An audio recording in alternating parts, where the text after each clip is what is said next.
Welcome to another live edition of my podcast. So today we will talk about the importance and the role that language plays um, in effective leadership. I would like to talk about three things that language enables us to do and why all three of them are super important for us to be good leaders and become leaders worth following, right? Every lived experience that we have in our world, in our conscience, um, is usually dependent on there being a word to experience, to explain, and to um, understand the experience. So, if there is no word for an experience, um, there is this question about, even if you experience it, how do you know what you have experienced? So, which brings us to the first point in the entire three-part um, role that language plays in effective leadership, which is naming. So, any experience that we have, in order for us to understand and address it, we need to be able to name it. It can be an emotion that you or your team is feeling, it can be um, a challenge that you and your team are facing, it could be a goal that you're aspiring for, could be anything. Naming it creates the ability for you to have a conversation about it. It creates the ability or the feeling of control. It creates a sense of you being able to address it, understand it, and gives you a common language for all of you on your team. Talk about it. So, naming is super important. And the next one is framing. So everything that we experience happens and we experience it in a context. And framing is all about identifying what is it that we want to understand about the context within which we are experiencing it. It is also the lever that we can use to turn any situation into a situation that is beneficial for us. It is also the way you kind of shift your mindset. It is also um, the way you frame anything determines how you will react to it. So if you frame something in a positive manner, in a positive light, the response is accordingly, And if you frame it in a negative or as a challenge, then the response is different. So that framing is what gives us the ability to control our reaction to what is it that we have named. So the first one is naming. The second one is framing, and the third one is taming. What do I mean by taming? This is the step where once you've identified something, named it, you've actually framed it in the way that is best suitable and best way for you to move forward based on your goals, based on your ambition, based on your aspiration. So once you've identified that, then you kind of go ahead and tame the challenge. What do I mean by tame the challenge? Then you are able to kind of address and take action so that given the situation, you are able to move towards the goal that you have, so that you are able to um, take everything that is in here and do something about it in real life.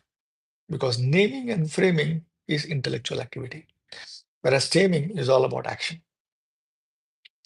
And this is something that is as relevant in our personal lives as it is in our professional lives. If there is a fear, let's say, for example, in my case, I have a fear of water.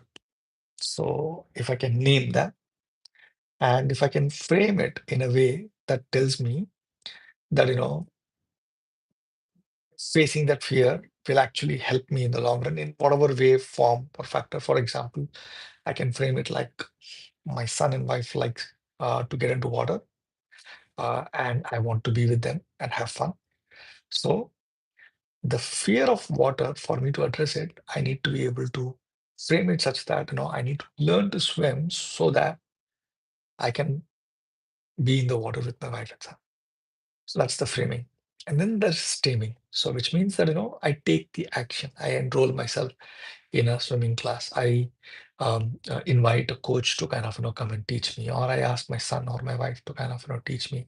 I take baby steps. First, I get into the pool and maybe start walking in the pool. Then maybe learn how to float in the pool. Once I'm comfortable doing that, then I start learning to swim in the pool.